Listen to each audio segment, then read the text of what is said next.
Hello, this is Drama Recaps. In the film Moneyball, 2011, Billy Beane is the general manager of the Oakland Athletics, a team in the American Baseball League. The 2001 season proves tough for Beane as his team loses to the New York Yankees. This defeat is a heavy blow as the Athletics, an underdog team with limited financial resources, stand in stark contrast to the wealthy Yankees, a team teeming with star players. The loss is made worse when three key players from the Athletics move to other clubs in the following season. This degrades the team's performance significantly, forcing Beane to negotiate with the club's owner for additional funding. He believes new star players are needed to replace those who left, and additional resources will be required to secure them.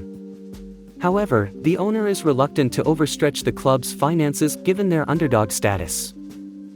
Having failed to secure funding, Beane is left to find replacements himself. His recruitment attempts meet with repeated rejections until he encounters Peter Brand, a player analyst. Unlike most analysts who judge players by their on-field performance, Brand relies on complex statistical calculations. Although initially skeptical, Beane becomes convinced by Brand's unique approach and recruits him as an advisor. Now teamed with Brand, Beane seeks out three new, affordable players to suit the team's constrained budget. Brand puts forth a vision to recruit undervalued players, those sidelined due to poor pitching, slow pace, or advanced age. Despite these players being overlooked by other teams, Brand believes that they can excel given the right opportunity. Inspired by Brand's analysis, Beane is prepared to present their unconventional ideas to the club's officials. As expected, the officials are skeptical, frustrated at the prospect of recruiting bad players during a performance slump. They dismiss Brand's numerical approach as illogical and irrelevant. Despite the pushback, Beane defends their approach, arguing that the Athletics need a fresh strategy to improve and perform well in the coming season. The old tactics simply won't suffice in their new situation. Billy Beane, as the club's leading manager, has the authority to carry out his desired plan, and everyone is obliged to follow. He and his new advisor, Peter Brand, begin negotiations with potential players from the list they compiled. Despite his demanding schedule, Beane finds time to spend with his talented, singing daughter. Her singing becomes a source of relief from his stress, motivating him to strive harder. Beane's past sheds light on his determination. Once an exceptional student with a scholarship to a prestigious university, he was scouted by a big baseball club for his remarkable talent. The promise of a bright future enticed Beane to abandon his studies to pursue a professional baseball career. However, the reality of professional baseball was harsher than expected. His performance didn't live up to his own expectations or those of his recruiters. Disappointed and regretful for giving up his studies, Beane was left with a high school diploma and a dwindling career. He decided to retire as a player and find another job, but his limited qualifications made it difficult. He chose to remain in the world of baseball, albeit behind the scenes. Beane's past comes back into play during a one-on-one conversation with Grady, the head of talent scouting. Grady strongly criticizes Beane's and Brand's number-based strategy, viewing baseball as a sport defined by on-field skill and experience. This pessimistic outlook on their strategy incites an argument, eventually leading to personal offenses. As it turns out, Grady was the agent who lured Beane into giving up his scholarship years ago. Fed up, Beane fires Grady on the spot.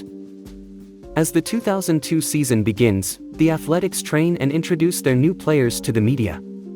Beane recruits three individuals: Chad Bradford, a pitcher with a peculiar pitching style, David Justice, a 34-year-old player, and Scott Hatteberg, also known as Happy, a player suffering from permanent hand abnormalities.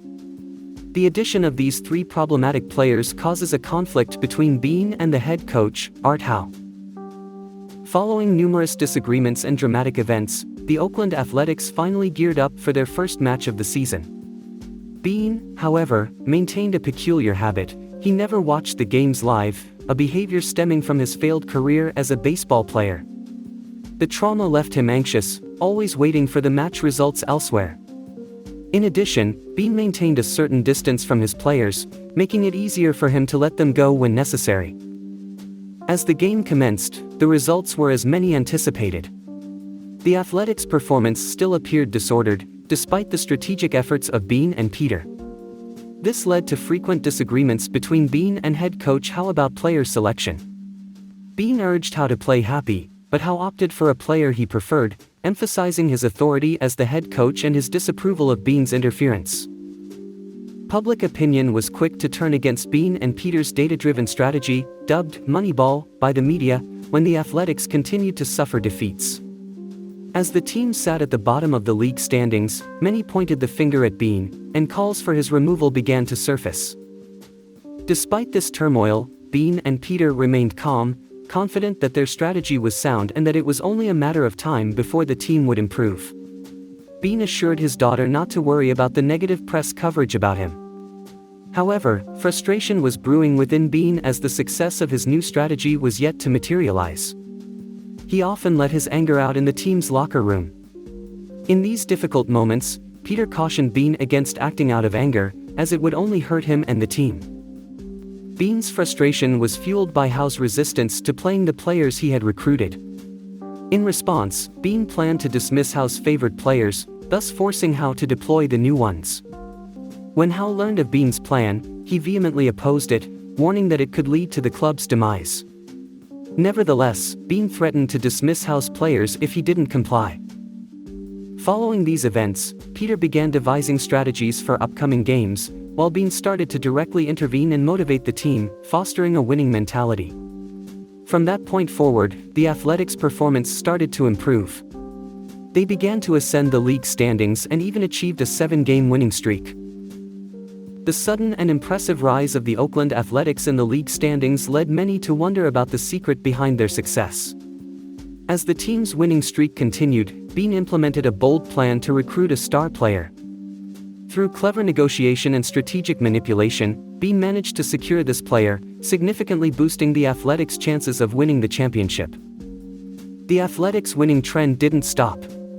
They managed to rack up 16 consecutive wins, a feat that left analysts astonished and confused. Many had doubted Beane's moneyball strategy, considering it a deviation from traditional baseball tactics. The Athletics' winning streak was often described as a miracle, a result seemingly impossible to explain logically. The successful application of mathematical formulas to real games confounded many. Due to their extraordinary performance, the Athletics were on track to break the record for the most consecutive wins in the history of American baseball. They needed just one more victory to secure 20 consecutive wins and shatter the record. Despite the team's success, Beane was still consumed by nerves, anxiously awaiting the outcome of the record-setting match. In a departure from his usual habits, Beane decided to watch the game in person. However, his old fears soon resurfaced, and he left the stadium, convinced that his presence would jinx the game. As the game unfolded, the Athletics maintained a lead until late in the game, when their performance suddenly plummeted. The audience watched in shock as the opposing team managed to catch up and equalize the score. Commentators predicted that the opposition could win and thwart the Athletics' record-breaking opportunity. In the midst of the crisis, head coach Howe finally set aside his ego and put his trust in Beane's moneyball strategy. He selected Happy to bat, and as Happy hit the home run, the crowd held its breath. After 103 years since the inception of the American Baseball League, the Oakland Athletics managed to break a record that no team had ever achieved. They had set the record for the most consecutive wins in baseball history. The whole stadium erupted in euphoria at this historic achievement. Although the Oakland Athletics celebrated their historic achievement, Beane couldn't share their joy. He was worried about the team's performance in the upcoming semi-final match. His anxiety stemmed from the fact that, despite setting a record, the league wasn't over yet, and a loss in the next game would mean elimination and a repeat of the previous season's failure. Beane also had a nagging feeling that he would be fired if the Athletics failed to win the league that season. Unfortunately, the decisive match arrived, and the Athletics suffered a crushing defeat, eliminating them from the league. They failed to become champions. Beane was left frustrated and anxious about his position as the club's manager.